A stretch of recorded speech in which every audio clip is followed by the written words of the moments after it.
వచ్చిన కార్యక్రమానికి అమరారెడ్డి గారికి, అలాగే ఈ కార్యక్రమం మన మండల నాయకులందరికీ, ఎంఆర్ఓ గారికి, అలాగే మన డిఎస్పీ గారికి, ఇక్కడికి వచ్చిన అధికారులందరికీ, మండల నాయకులు టేసర్ జేబులు పెట్టారు.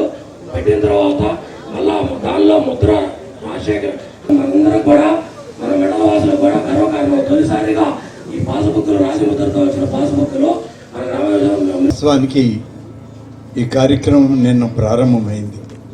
రాష్ట్ర వ్యాప్తంగా మన జిల్లాలో కూడా ప్రారంభమైంది. ప్రతి గ్రామంలో కూడా జరిగినటువంటి పొరపాట్లను సరిచేస్తామని చెప్పి ఒక హామీ పోయిన సంవత్సరం క్రితం జరిగినటువంటి ఎన్నికల్లో చెప్పడం జరిగింది. ఆ హామీ ఇచ్చి ప్రజలకు మేలు చేసే కార్యక్రమం చేయాలి, వాళ్ళ హక్కు, వాళ్ళ భూమి వాళ్ళది అని చెప్పి చెప్పడానికి ఒక ప్రయత్నం చేశాం. కొంతమంది నమ్మారు, కొంతమంది నమ్మలేదు. ఎన్నికలు అయిపోయాయి, మేము అధికారంలోకి వచ్చాం మీ అందరి ఆశీర్వచనంతో. చంద్రబాబు నాయుడు గారు ముఖ్యమంత్రిగా వచ్చాక మొట్టమొదట మేము తీసుకున్న నిర్ణయం ల్యాండ్ టైటిలింగ్ యాక్ట్, అంటే భూ యాజమాన్యపు హక్కుల్ని కాలరాచినటువంటి గత ప్రభుత్వం గురించి ఎన్నికల్లో మేము ప్రమాణం చేశాం.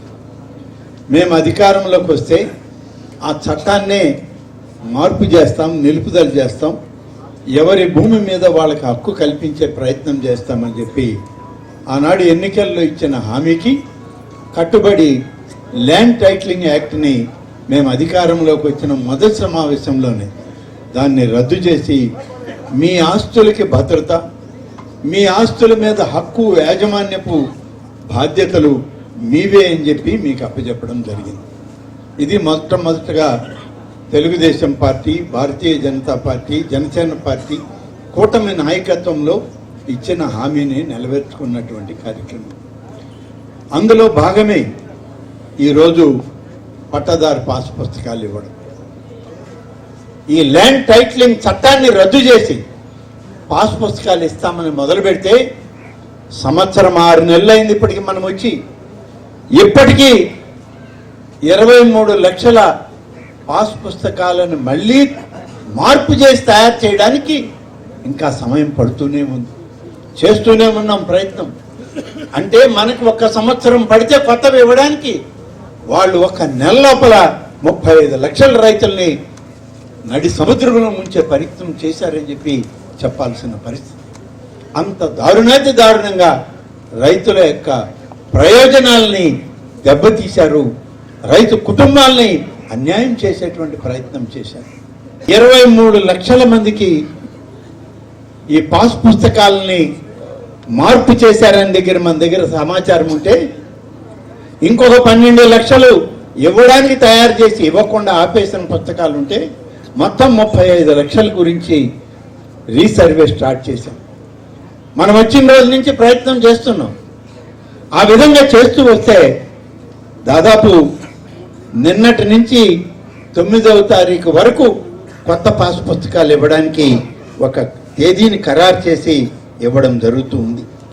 నెల్లూరు జిల్లాలో 235 గ్రామాలు ఉన్నాయి. మొత్తం మీద రాష్ట్రంలో 7,200 గ్రామాలు, 23 లక్షల మంది రైతులు. మన జిల్లాలో 36 మండలాలు, 235 గ్రామాల్లో 1,05,620 కుటుంబాలు, రైతు కుటుంబాలని రోజున మొదలుపెట్టినటువంటి ఈ రైతు వారి పాస్ పుస్తకాలు ఇవ్వడం డిసెంబర్ 31 వరకు సమయం పెట్టాం. ఇప్పుడు కూడా పాస్ పుస్తకాలు మీకు వచ్చేటప్పుడు ఏమైనా కొంచెం అందులో మీకు అనుమానం ఉంటే, తేడా ఉంటే, అయ్యా నా ఆధార్ కార్డు నెంబర్ తేడా పడింది, లేకుంటే నా ఫోన్ నెంబర్ తేడా పడింది, నా కులం తేడా పడిందని మీరు ఇప్పుడు చెప్పినా కొత్త పాస్బుక్ మళ్ళీ మార్చి వెంటనే ఇవ్వడానికి రాష్ట్ర ప్రభుత్వం సిద్ధంగా ఉంది అని చెప్పి నేను మీకు మనవి చేస్తాను. ఇది ఇవాళ ప్రభుత్వం యొక్క చిత్తశుద్ధి, ఇది ఈ ప్రభుత్వం యొక్క నిబద్ధత, నిజాయితీ. ఏ రైతు నష్టపోకూడదు, ఏ రైతు కుటుంబం ఇది నాది, నేను మోసపోయాను ప్రభుత్వ అధికారుల వల్ల, ప్రభుత్వ ప్రజాప్రతినిధుల వల్ల, ప్రభుత్వ విధానాల వల్ల అని అనుకోకూడదని చెప్పి ఈ వెసులుబాటు ఇవ్వడం జరిగిందని చెప్పి మీకు మనవి. రైతులకి కావాల్సినటువంటి కార్యక్రమాల్లో భాగంగా అన్నదాత సుఖీభవ అని, పిఎం కిసాన్ పథకం అని కేంద్ర రాష్ట్ర ప్రభుత్వాలు కలిసి ఎన్నికల సందర్భంలో రైతులకి ఇచ్చిన వాగ్దానంతో 20,000 రూపాయలు ప్రతి రైతుకి ఇవ్వాలని చెప్పి నిర్ణయం తీసుకున్నటువంటి మన ప్రభుత్వం, ఆనాటి మా ఎన్నికల ప్రణాళిక ఇవాళ అమల్లోకి తెచ్చాం. 2 విడతలు రైతులకి డబ్బు విడుదల చేయడం జరిగింది బ్యాంక్ అకౌంట్లకి. 3వ విడత విడుదల చేయడానికి ఇవాళ ఈ నెలలో ఆ కార్యక్రమం కూడా చేయడానికి ప్రభుత్వం సిద్ధంగా ఉంది. ఇప్పటికి ఇచ్చినటువంటి దానిలో నెల్లూరు జిల్లాలోనే 1,95,866 మంది రైతులకి మొదటి విడత 130 కోట్ల 30 లక్షలు, రెండవ విడతలో 130 కోట్ల 20 లక్షలు, మొత్తం ఇప్పటికి 260 కోట్ల రూపాయలు ఇవ్వడం జరిగింది. రాష్ట్రం మొత్తం మీద 46,62,000 మంది రైతులకు 3,077 కోట్ల రూపాయలు విడుదల చేసి ఇవాళ మన రైతాంగానికి ఈ ప్రభుత్వం పనిచేస్తూ ఉందని చెప్పి మీకు మనం చేస్తా ఉన్నాం. ఆత్మకూరు నియోజకవర్గం అంతా చూస్తే 34,223 మంది రైతులకి ఇప్పటికే 22,95,00,000 రూపాయలు మీ బ్యాంకు ఖాతాలకి జమ చేశామని చెప్పి ఈ సందర్భంగా తెలియజేస్తూ రైతాంగానికి అన్ని విధాల ఈ ప్రభుత్వం మరి ఈనాడు పనిచేస్తుంది. ఆలోచించే ఇది ఈనాడు ఇచ్చేటువంటి పాస్ పుస్తకం. దాని మీద ఉన్నది రాజముద్ర. కానీ దీనిలో రైతు యజమాని పేరు, ఫోటో, పేరు, అడ్రస్, ప్రభుత్వ అధికార ముద్ర,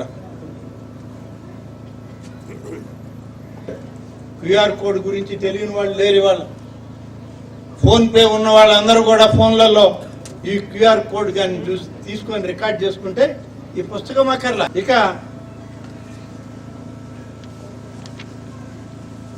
తెలుగులో కూడా ప్రింట్ చేశారు, ఇంగ్లీషే కాదు తెలుగులో కూడా. తెలుగు ఇచ్చిన దానిలో కూడా ఫోటో ఉంది, ఎంబ్లం, ప్రభుత్వం ఎంబ్లం ఉంది, దీంతో పాటు మీ వివరాలన్నీ తెలుగులో ఉన్నాయి. దీనికి క్యూఆర్ కోడ్ ఉంది. ఇది కూడా మీరు ఫోన్లలో రికార్డ్ చేసుకొని చూసుకునే అవకాశం ఉంది. భూమి, ఏ భూమి ఎక్కడుంది, ఎంత భూమి, ఆ భూమి యొక్క పరిస్థితులు ఏంటి, సర్వే నెంబర్ ఏంటి, దానిలో ఉన్నటువంటి సబ్ డివిజన్ నెంబర్ ఏంటి, ఇవన్నీ చేసి ఇవాళ ప్రింటింగ్ ప్రెస్లో మన డబ్బు ఎలా అయితే నోట్లు ప్రింట్ అవుతాయో ప్రింటింగ్ ప్రెస్లో, ఆ విధమైనటువంటి ప్రింటింగ్ ప్రెస్లో ప్రింట్ అయినటువంటి కాగితాలు. ఇది మనం చాలా పవిత్రంగా ఉంచుకోవాల్సినటువంటి పుస్తకం. ప్రతి పేపర్ మీద ప్రభుత్వ రాజముద్ర ఉంది. దీంట్లో దీనిపైన కూడా ప్రభుత్వ రాజముద్ర, ప్రతి దానికి క్యూఆర్ కోడ్ ఉంది, ఈ యొక్క సింబల్ ఉంది. వీటిని ఎవరు తొలగించగలిగినటువంటి పరిస్థితులు లేవు. ఇది ఎన్డీఏ కూటమి పాలన. అందుకనే ఎన్డీఏ ప్రభుత్వాన్ని ఇవాళ పక్క పాస్ పుస్తకాలతో మీ భూమి మీ హక్కు, ప్రభుత్వ రాజముద్రతో పట్టదారు పాస్ పుస్తకం అని చెప్పి ఇవాళ మీకు పంపిణీ చేస్తున్నది ఇవాళ చంద్రబాబు నాయుడు గారి ప్రభుత్వం అని చెప్పి నేను మీకు మనవి చేస్తాను. ఇది పనితీరు. ఈ పుస్తకం ఒకవేళ మీ దగ్గర ఇంట్లో పెట్టి బ్యాంకుకి వెళ్ళినా మీ ఫోన్లో ఈ యొక్క క్యూఆర్ కోడ్ కానీ రికార్డ్ చేసుకుంటే అది చూపించిన విలువ. ఈ రకమైనటువంటి సెక్యూరిటీ లైన్ ఉంటుంది. ఇది రిజర్వ్ బ్యాంక్లో ప్రతి నోటు మీద రిజర్వ్ బ్యాంక్ నుంచి వచ్చినటువంటి 500 రూపాయల కాగితం ఈ 500 రూపాయల నోటుకి విలువ ఉందంటే దీని మీద ఉన్నటువంటి ఈ లైన్ ఇది రిజర్వ్ బ్యాంక్ నుంచి వచ్చిందని లెక్క. ఇది కానీ లేదనుకోండి, ఇది కూడా దొంగ నోటే. రిజర్వ్ బ్యాంక్ ఇచ్చేటువంటి నోట్ల పైన ఏదైతే సెక్యూరిటీ లైన్ ఉందో ఆ సెక్యూరిటీ ట్యాగ్ని దీనిలో కూడా, ఆ సెక్యూరిటీ థ్రెడ్ దీంట్లో కూడా ఉంది. ఇది ప్రభుత్వం యొక్క పరిపాలన. అందుకే దీనికి విలువైనటువంటి పాస్ పుస్తకం అంటున్నాం. అక్కడ ఆ రూపాయికి ఎంత విలువ ఉందో ఇక్కడ ఈ పాస్ పుస్తకానికి అంత విలువ. మన 5 మండలాల్లో ఇవాళ మనం చేసినటువంటి సర్వేలో ఇప్పటికే 5,000 చిల్లర పాస్ పుస్తకాలు తేలిని. ప్రతి ఊర్లో నిన్నటి నుంచి మొదలుపెట్టారు. ఇవాళ నుంచి నేను కూడా వస్తున్నాను. ఇక్కడ నుంచి మీ అందరికీ మనవి చేస్తా ఉన్నా, ప్రతి నెల 1వ తారీఖు నుంచి 7వ తారీఖు వరకు పెన్షన్లు ఇస్తూ పాస్ పుస్తకాలు కూడా ఏ ఏ గ్రామాల్లో రైతాంగానికి తయారవుతాయో అవన్నీ ఇస్తూనే పోతాం. డిసెంబర్ 31వ తారీఖు వరకు అంటే 1 సంవత్సర కాలం రైతుల్ని కాపాడడానికి ఎంత వ్యయమైనా, ఎంత ప్రయాసలైనా, ఎంత ఇబ్బందికరమైన పరిస్థితులు వచ్చినా కొనసాగిస్తామని చెప్పి ఈనాడు గౌరవ ముఖ్యమంత్రి గారు తీసుకున్న నిర్ణయాన్ని మీ అందరికీ నేను మనవి చేస్తా ఉన్నాను.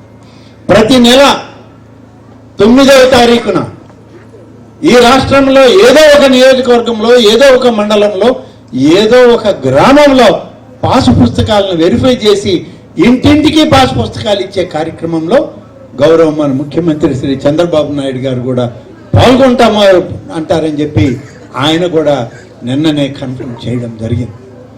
కాబట్టి రాబోయేటువంటి 12 నెలల్లో, ఈ 12 మాసాల్లో ఒక రోజు, నెలకు ఒక రోజు 9వ తారీఖున ఈ యొక్క పాస్ పుస్తకాలు రైతులకు అందించడంలో, రైతుల యొక్క ప్రయోజనాలను కాపాడడంలో ఈ ప్రభుత్వం యొక్క చిత్తశుద్ధిని గమనించండి. చంద్రబాబు నాయుడు గారి దగ్గర నుంచి, పవన్ కళ్యాణ్ గారి దగ్గర నుంచి, అలాగే భారతీయ జనతా పార్టీ నాయకుల దగ్గర నుంచి, మంత్రుల దగ్గర నుంచి అందరం కలిసి ప్రతి నెల ఈ పాస్ పుస్తకాల పంపిణీ చేస్తాం. రైతు ప్రయోజనాలను కాపాడుతాం. మొత్తం మీద మన రాష్ట్రంలో ఉన్నటువంటి రైతుల యొక్క సంఖ్య, పాస్ పుస్తకాల సంఖ్య 1 కోటి ఉంది.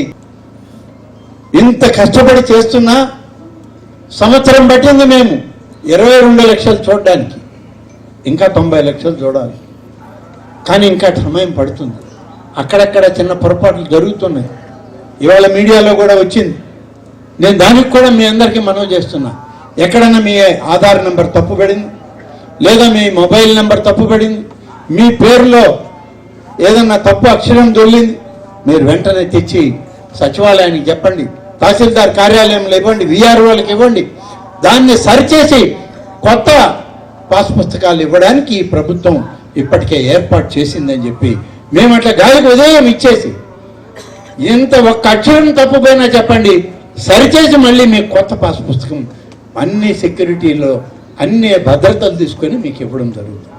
ఇది ఈనాటి మీ భూమి, మీ హక్కు, ప్రభుత్వ రాజముద్రతోటి మీకు ఉన్నటువంటి పట్టాదారు పాస్ పుస్తకాన్ని ఇవాళ మన నియోజకవర్గంలో, ఈ రాష్ట్రమంతా మంత్రులు, ఎమ్మెల్యేలు ఎవరు మటుకు వాళ్ళు వాళ్ళ ప్రాంతాల్లో పంపిణీ చేస్తున్నారు. ఇందులో నేను కూడా మన ప్రాంతంలో మీతో కలిసి భాగస్వామినై ఈ కొద్ది మాటలు చెప్పి ఇవాళ తెలియజేయడానికే ఇక్కడికి రావడం జరిగింది.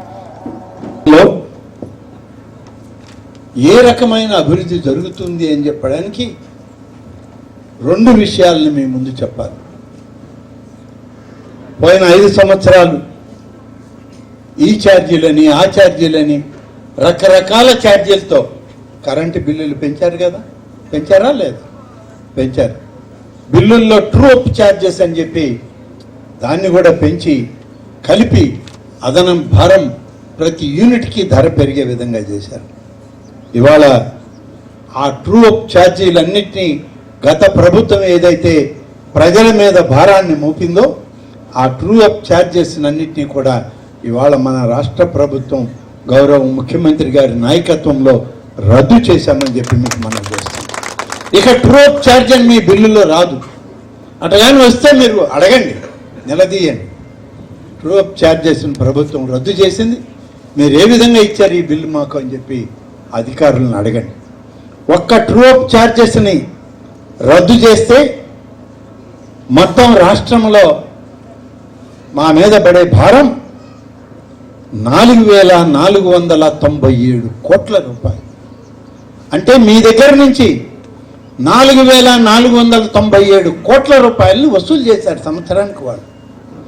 ఇవాళ ఆ భారం రాష్ట్ర ప్రభుత్వం తీసుకుని మీ మీద రద్దు చేసింది ఇవాళ కూటమి నాయకత్వం తెలుగుదేశం పార్టీ ప్రభుత్వం అని చెప్పి మీకు మనవి చేస్తాం.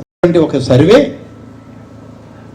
ఒక బ్యాంకు వాళ్ళు, బ్యాంక్ ఆఫ్ బరోడా, మన దగ్గర కూడా ఉన్నాయి బ్యాంకులు, బ్యాంక్ ఆఫ్ బరోడా బ్యాంక్ వాళ్ళు పెట్టుబడుల విషయంలో అన్ని రాష్ట్రాల కంటే ఆంధ్రప్రదేశ్ రాష్ట్రం ముందుంది, ఎక్కువ పెట్టుబడులు సాధించిన రాష్ట్రంగా భారతదేశంలో ఈ యొక్క ఆంధ్రప్రదేశ్ ఉంది ఈ సంవత్సరం అని చెప్పి బ్యాంక్ ఆఫ్ బరోడా వాళ్ళు ఇచ్చినటువంటి నివేదికలు ఇస్తే, మీరు మనం కానీ చూస్తే జరిగిపోయిన సంవత్సరంలో ఒరిస్సా 13.1% అభివృద్ధి చెందింది.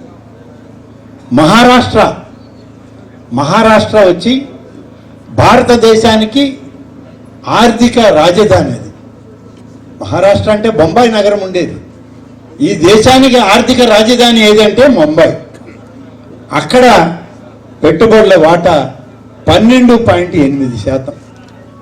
కానీ ఇవాళ ఆంధ్రప్రదేశ్ పెట్టుబడుల శాతం దాదాపుగా 9 నెలల కాలంలో 25.3% పెరిగింది. ఇది తెలుగుదేశం కూటమి ప్రభుత్వంలో సాధించినటువంటి ప్రగతి అని చెప్పి నేను మీకు రైతు పక్షాన నిలబడుతూ, ఒకవైపు సామాన్య ప్రజల మీద ఉన్న భారాన్ని తగ్గిస్తూ, మరొక వైపు పారిశ్రామికంగా ఈ రాష్ట్రాన్ని అభివృద్ధి చేస్తూ, రేపటి తరానికి మంచి భవిష్యత్తునిచ్చేటువంటి పారిశ్రామిక ఉపాధి అవకాశాలను కల్పించే ప్రయత్నంలో పరిశ్రమలను, పెట్టుబడులని సాధించినటువంటి ప్రభుత్వం ఇవాళ మన ప్రభుత్వం. ఏ పరిస్థితుల్లో కూడా గత పాలనకి ఈ పాలనకి పొంతన లేదు.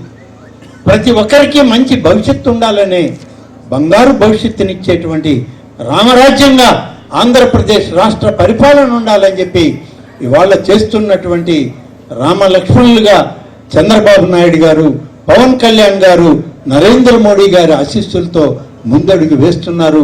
నూతన సంవత్సరంలో మీ అందరికీ శుభాకాంక్షలు చెప్పడం, ఆ శుభాకాంక్షల్లోని మీ ఆశీస్సుల్ని ఈ రాష్ట్ర ప్రభుత్వానికి, మన నాయకులకి మీరందరూ నిండు మనసుతో దీవించండి నేను కోరుతూ సెలవు తీసుకుంటాను. జై హింద్, జై తెలుగుదేశం. చెప్పండి. క్యూఆర్ కోడ్లో ఫోన్ పెట్టి చూస్తే ఇది అంతా వస్తుంది. దీని వివరాలు ఇక్కడ.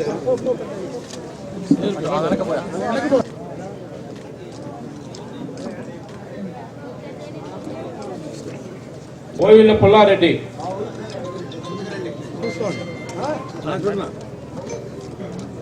ఓకే, తర్వాత ఇది చూడు. చూసారా, ఇక్కడ ప్రభుత్వ ముద్రలే ఉంటాయి. తీసుకో. షేక్ కాజా రసూల్, నాగిరెడ్డి వెంకట సుబ్బమ్మ. ఒక్కసారి ప్రతి పేజీ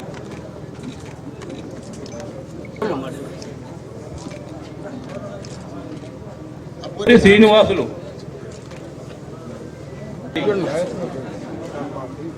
ఇవన్నీ మళ్ళీ మాట్లాడు. ఇవన్నీ జాగ్రత్తగా గమనించుకోండి. ఇవన్నీ చూడకుండా పాత పుస్తకాలు తీసుకొని పోయారు మీరు.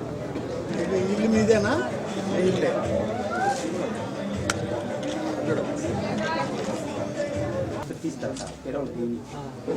తీసిన తర్వాత పక్క పెడతాం.